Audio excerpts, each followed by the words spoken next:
YouTube channel. Bell icon को click करना ना भूलें, जिससे आगे आने वाले सभी YouTube अपडेट्स, वीडियोस, नोटिफिकेशंस आपको मिलते रहें। नमस्कार दोस्तों, स्वागत है आपका आपके अपने YouTube चैनल मर्दर क्लासेज पर। दोस्तों आज पढ़ेंगे क्रिया के बारे में। पढ़ने से पहले आपसे छोटी सी रिक्वेस्ट रहेगी कि आप इस चैनल पर पहली बार है तो चैनल को सब्सक्राइब जरूर करें ताकि अगला लेटेस्ट वीडियो आप तक मिल सके। तो हमने राजस्थान हाई कोर्ट का बैच स्टार्ट कर दिया था, तो उसमें आज का टॉपिक है क्रिया। और ये क्रिया सभी प्रतियोगी परीक्षाओं के लिए महत्वपूर्ण है, तो आपको ये वीडियो देखना चाहिए। क्रिया की परिभाषा पढ़ लेते हैं। क्रिया जिस शब्द अथवा शब्द समूह के द्वारा किसी कार्य के होने अथवा किए जाने का बोध हो तो उसे क्रिया कहते हैं। जैसे कि कोई भी काम होता है तो उसका बोध होता है, उसे क्रिया कहते हैं। क्या काम होता है, कोई भी क्रिया करते हैं, जैसे भी इंग्लिश में इसको वर्ब कहा जाता है कि सीता नाच रही है। सीता क्या कर रही है, नाच रही है, तो इसमें जो कर्म होता क्रिया हो रही है। बच्चा दूध पी रहा है, क्या पी रहा है, दूध पी रहा है, तो इसमें क्रिया हो रही है। सुरेश कॉलेज जा रहा है तो इसमें भी क्रिया हो रही है। शिवाजी बहुत वीर थे, इसमें वो वीर थे, तो ये क्रिया। अब यहाँ पर नाच रही है, पी रहा है, जा रहा है, शब्दों का व्यापार का बोध होता है। जैसे इन सभी शब्दों से किसी कार्य के करने अथवा होने का बोध होता है। ये सभी क्या है, क्रिया है दोस्तों। तो क्रियाओं का बोध होता है। क्रिया सार्थक शब्दों के 8 भेदों में एक भेद है और व्याकरण में क्रिया एक विकारी शब्द है। कभी ऐसा प्रश्न आ जाए तो आपको ध्यान रखना है कि क्रिया क्या है। क्रिया एक विकारी शब्द है। क्रिया के भी कई रूप होते हैं जो प्रत्यय और सहायक क्रियाओं द्वारा बदले जाते हैं। और क्रिया के रूप से उसके विशेष संज्ञा या सर्वनाम के लिंग और वचन का भी पता चल जाता है कि कौन सा वचन एक वचन या दो बहुवचन है। क्रिया वह विकारी शब्द है जिसके किसी पदार्थ या प्राणी के विषय में कुछ विधान किया जाता है, अथवा जिस विकारी शब्द के प्रयोग से हम किसी वस्तु के विषय में कुछ विधान करते हैं उसे क्रिया कहते हैं। जैसे कि घोड़ा जाता है, कहाँ जाता है वो तो हमें भी पता नहीं है, लेकिन जाता है तो वो क्या होगी, क्रिया होगी। ये पुस्तक मेज पर पड़ी है, तो मेज पर पड़ी है, ये क्या है, क्रिया है। मोहन खाना खाता है, क्या क्रिया करता है, खाना खाता है, तो इस प्रकार से होगी क्रिया। राम स्कूल जाता है तो क्या करने, स्कूल जाता है, तो इसमें क्रिया हो गई है, जाता है। उपयुक्त वाक्यों में जाता है, पड़ी है, खाता है, ये क्या है, ये सब है क्रिया है। हिंदी व्याकरण में दोस्तों क्रिया का मूल रूप धातु कहलाता है। धातु के रूप में कौन कौन सी क्रिया वो आपको दिखा देता हूँ।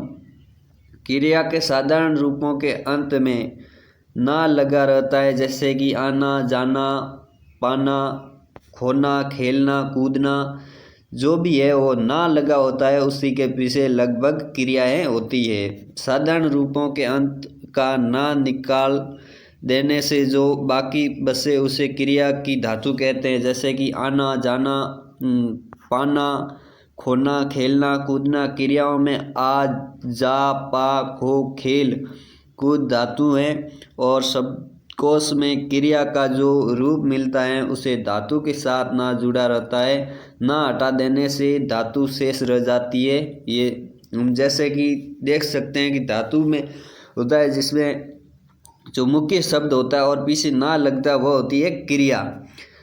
लिख, पढ़, जा, खा, गा, रो, ये सभी क्या आदि ये धातु से लिखता है और पढ़ता आदि क्रियाएं बनती है। इससे ना लगाने पर इसमें पूर्ण क्रिया का रूप मिल जाता है। धातु के भेद हम देख लेते हैं। मूल धातु और यौगिक धातु, दो प्रकार के धातु के भेद होते हैं। मूल धातु में यह स्वतंत्र होती है तथा किसी अन्य शब्द पर निर्भर नहीं होती। वो अपने आप में कोई ना वगैरह जोड़ने की जरूरत नहीं होती है। मूल धातु के उदाहरण के रूप में हम जा, खा, पी, र आदि है, जिसमें यहाँ पर आपको पीछे ना लगाना ही पड़ता है। रहना, पीना, खाना, जाना, तो इसमें ना लगाना पड़ता है, नहीं तो ये मूल धातु अलग होती है। तो इस प्रकार से धातु से भी क्रियाएं जुड़ी होती है। यौगिक धातु भी होता है।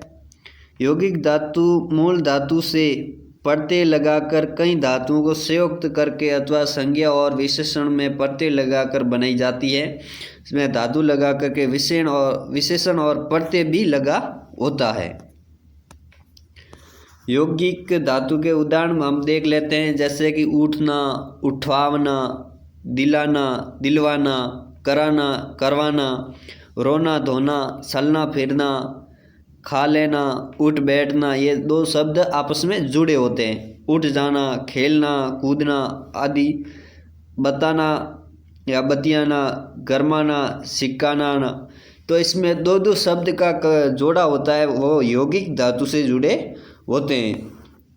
यौगिक धातु 3 प्रकार की होती है, प्रेरणार्थक क्रिया, यौगिक क्रिया और नाम धातु क्रिया। सबसे पहले हम प्रेरणार्थक क्रिया।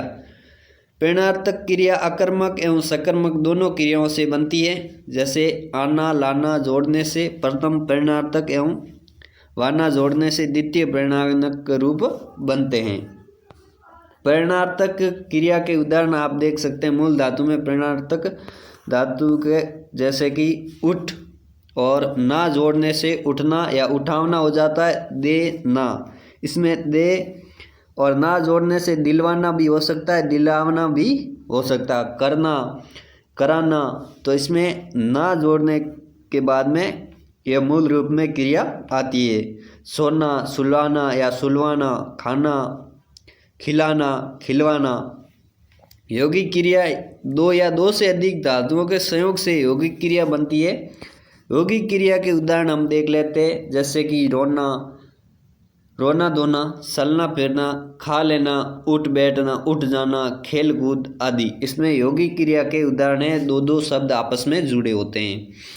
नाम धातु में हम कहें तो संज्ञा एवं विशेषण से बनने वाली धातुओं का नाम धातु क्रिया कहते हैं। जैसे गरियाना, लतियाना, बतियाना, गरमाना, सिकनाना, ठंडाना। तो ये क्या है, धातु और ये संज्ञा और विशेषण से बनती है। नाम धातु के उदाहरण हम देख लेते हैं कि गाली से गरियाना, लात से लतियाना, सिकना से सिकनाना, ठंड से ठंडाना। अब क्रिया के भेद हम देख लेते हैं। कर्म के अनुसार इसकी रचना की दृष्टि से क्रिया के 2 भेद है, अकर्मक और सक्रमक। तो रचना की दृष्टि से क्रिया के 2 भेद आप देख सकते हैं कि अकर्मक क्रिया, सकर्मक क्रिया, और अन्य जो क्रिया है वो है द्विकर्मक क्रिया। अब हम पढ़ेंगे अकर्मक क्रिया। जिन क्रियाओं का असर कर्ता पर ही पड़ता है वे अकर्मक क्रिया कहलाती हैं। ऐसा अकर्मक क्रिया को कर्म की आवश्यकता नहीं होती है। सीधा जो होता है, इसमें सरल भाषा में कहें तो कर्ता का प्रभाव सीधा कर्म पर, इसमें कर्म की कोई आवश्यकता नहीं होती है, सीधा कर्ता पर इसका कर्म का प्रभाव सीधा कर्ता पर ही पड़ता है। तो हम अकर्मक क्रिया के उदाहरण देख लेते हैं कि राकेश रोता है। क्यों रोता है वो हमें पता नहीं, अगर कुछ वजह है तो वो सकर्मक क्रिया होती है। सांप रेंगता है, बस चलती है, तो ये अकर्मक क्रिया के उदाहरण है। कुछ अकर्मक क्रिया ऐसे भी होती जो कि ले जाना, होना, बढ़ना, सोना, खेलना, अकड़ाना, डरना, बैठना, हंसना, उगनाना, जीना, दौड़ना, रोना, ठहरना, समकाना, डोलना, मरना, घटना, जागना, उछलना और कूदना। ये अकर्मक क्रिया के अंदर भी आती है। अब सकर्मक क्रिया हम पढ़ लेते हैं।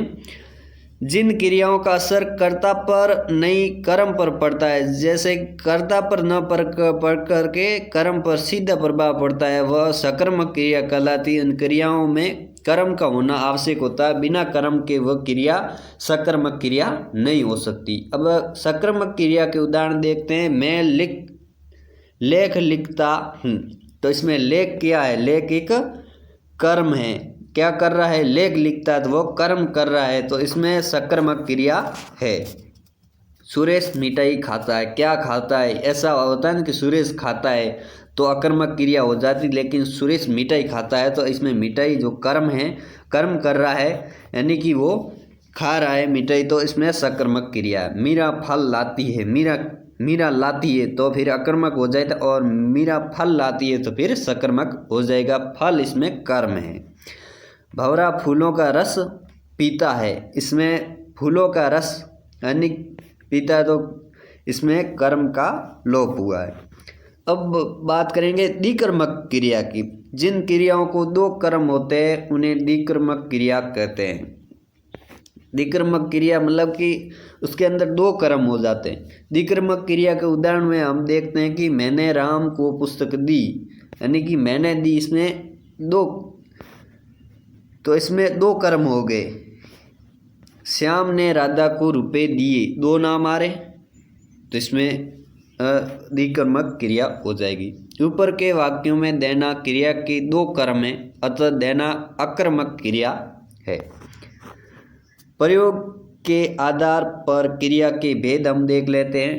अकर्मक क्रिया, जिस क्रिया से सूचित होने वाला व्यापार कर्ता करे और उसका फल भी कर्ता पर ही पड़े, उसे अकर्मक क्रिया कहते हैं। जैसे राम खाता है, क्या खाता है हमें कुछ पता नहीं है, तो ये अकर्मक क्रिया है। वाक्य में खाने का व्यापार राम से है और खाने का फल भी राम पर ही पड़ा है, इसलिए खाता है अकर्मक क्रिया है। अन्य उदाहरण में हम देख लेते हैं, गीता खाती है, अब क्या खाती हमें नहीं पता है तो यह अकर्मक क्रिया है। बच्चा खेलता है, क्या खेलता है, क्रिकेट खेलता है, हॉकी खेलता है, फुटबॉल खेलता है, हमें नहीं पता है तो ये अकर्मक क्रिया है। ऐसा आ जाए कि बच्चा क्रिकेट खेलता है तो फिर सकर्मक क्रिया हो जाएगी। श्याम हंसता है, श्याम क्यों हंसता है उसका कोई कारण नहीं बताया गया है तो इसमें अकर्मक क्रिया है। कीड़ा बिलबिलाता है, कुत्ता भौंकता है, कुत्ता किसको देखकर भौंकता है, इसमें कारण स्पष्ट नहीं हुआ है। अब अपूर्ण सकर्मक क्रिया। अपूर्ण सकर्मक क्रिया, जिस क्रिया के पूर्ण अर्थ का बोध कराने के लिए कर्ता के अतिरिक्त अन्य संज्ञा या विशेषण की आवश्यकता पड़ती है, उसे अपूर्ण सकर्मक क्रिया कहते हैं। अपूर्ण सकर्मक क्रिया का अर्थ पूर्ण करने के लिए संज्ञा या विशेषण को जोड़ा जाता है, उसे पूर्ति क्रिया कहते हैं। जैसे हम उदाहरण में देख लेते हैं कि गांधी जी कहलाए से अभीष्ट अर्थ की प्राप्ति नहीं होती है। अर्थ समझने के लिए यदि पूछा जाए कि गांधी क्या कहलाए तो उत्तर होगा गांधी महात्मा कहलाए। इस प्रकार कहलाए अपूर्ण अकर्मक क्रिया का अर्थ महात्मा शब्द द्वारा स्पष्ट होता है। इस वाक्य में कहलाए अर्थ पूर्ण अकर्मक क्रिया और महात्मा शब्द की पूर्ति हुई है। इसमें हम उदाहरण देख लें तो मेरा भाई शिक्षक हो गया, सोना पीला होता है, साधु शोर निकला, वह मनुष्य बुद्धिमान है, जन्म ही जाति तय करता है। उपयुक्त वाक्यों में हो गया, होता, निकला और अर्थ अपूर्ण अकर्मक क्रिया हैं और शिक्षक, पीला, शोर और बुद्धिमान पूर्ति करते हैं। सकर्मक क्रिया, जिस क्रिया से सूचित होने वाले व्यापार का फल कर्ता पर न पड़कर कर्म पर पड़े, उसे सकर्मक क्रिया कहते हैं। मैंने आपको पहले भी बता दिया है इसका। सकर्मक क्रिया का उदाहरण देख लेते हैं। जैसे श्याम पुस्तक पढ़ता है तो श्याम क्या पढ़ता है, पुस्तक पढ़ता है, तो इसमें सही पूरा प्रश्न बनता है। तो इसमें जो सकर्मक क्रिया है, वाक्य में पढ़ता है क्रिया का व्यापार श्याम करता है, किंतु इस व्यापार का फल पुस्तक पर पड़ता है, इसलिए पढ़ता है सकर्मक क्रिया और पुस्तक कर्म शब्द कर्म में हैं। हम इसके उदाहरण और भी देख लें तो राम बाण मारता है, राधा मूर्ति बनाती है, नेता भाषण देता है, कुत्ता हड्डी चबाता है, लड़के क्रिकेट खेलते हैं। तो ये हो गया इसके अंदर सकर्मक क्रिया के उदाहरण। उपयुक्त वाक्यों में मारता है, बनाती है, देता है और चबाता है सकर्मक क्रियाएं हैं और बाण, मूर्ति, भाषण और हड्डी शब्द कर्म हैं। अपूर्ण अकर्मक क्रिया में हम पढ़ें तो जिस अकर्मक क्रिया का पूरा आशय स्पष्ट करने के लिए वाक्य में कर्म के साथ अन्य संज्ञा या विशेषण का पूर्ति के रूप में प्रयोग होता है, उसे अपूर्ण अकर्मक क्रिया कहते हैं। जैसे राजा ने गंगाधर को मंत्री बनाया, वाक्य में बनाया अकर्मक क्रिया का कर्म गंगाधर है, किंतु इतने मात्र से इस कर्म का आश्रय स्पष्ट नहीं होता है। उसका आश्रय स्पष्ट करने के लिए उसके साथ मंत्री संज्ञा भी प्रयुक्त होता है। इस वाक्य में बनाया अपूर्ण अकर्मक क्रिया है गंगाधर कर्म है और मंत्री शब्द कर्म पूर्ति है। इसके और उदाहरण देखें तो अध्यापक ने संतोष को वर्ग प्रतिनिधि सुना। हम अपने मित्र को चतुर समझते हैं। हम प्रत्येक भारतीय को अपना मानते हैं। हम मानव सेवा को पुण्य मानते हैं। उपयुक्त वाक्यों में सुना, समझते हैं और मानते हैं अपूर्ण अकर्मक क्रिया है। संतोष को मित्र को और भारतीय को कर्म और वर्ग प्रतिनिधि चतुर और अपना कर्म पूर्ति है। द्विकर्मक क्रिया में हम पढ़े तो जिस सकर्मक क्रिया का अर्थ स्पष्ट होने के लिए वाक्य में दो कर्म प्रयुक्त होते हैं उसे द्विकर्मक क्रिया कहते हैं।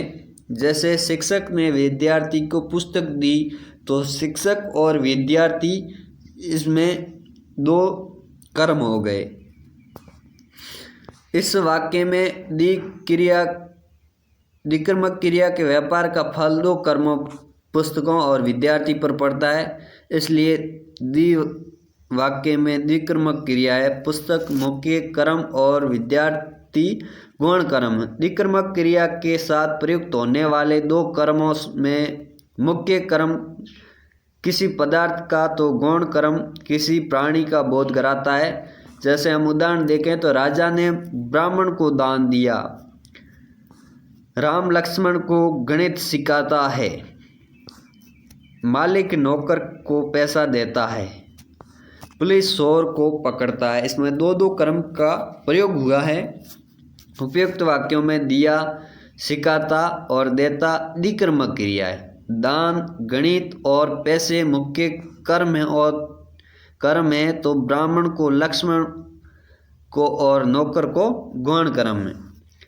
रचना की दृष्टि से क्रिया के भेद देखें तो रचना की दृष्टि से क्रिया के दो प्रकार होते हैं, रूढ़ क्रिया और यौगिक क्रिया। अब रूढ़ क्रिया क्या है? जिस क्रिया की रचना धातु से होती है उसे रूढ़ क्रिया कहते हैं, जैसे लिखना, पढ़ना, खाना, पीना आदि। और यौगिक क्रिया में हम देखें तो जिस क्रिया की रचना एक से अधिक तत्वों से होती है उसे यौगिक क्रिया कहते हैं, जैसे लिखवाना, आते जाते रहना, पढ़वाना, बताना, बड़बड़ाना आदि, जो कि यौगिक क्रिया है, यानी कि एक साथ में जुड़ी हुई। यौगिक क्रिया के भेद देखें तो प्रेरणार्थक क्रिया, संयुक्त क्रिया, नाम धातु क्रिया, अनुकरणात्मक क्रिया, प्रेरणार्थक क्रिया। इसके बारे में हमने पहले ही आपको बता दिया है। तो ये था आज हमारा क्रिया का टॉपिक। आपको पसंद आया होगा तो चैनल को सब्सक्राइब जरूर कीजिएगा और मिलते हैं अगले और वीडियो के साथ। तब तक जय हिंद, जय भारत।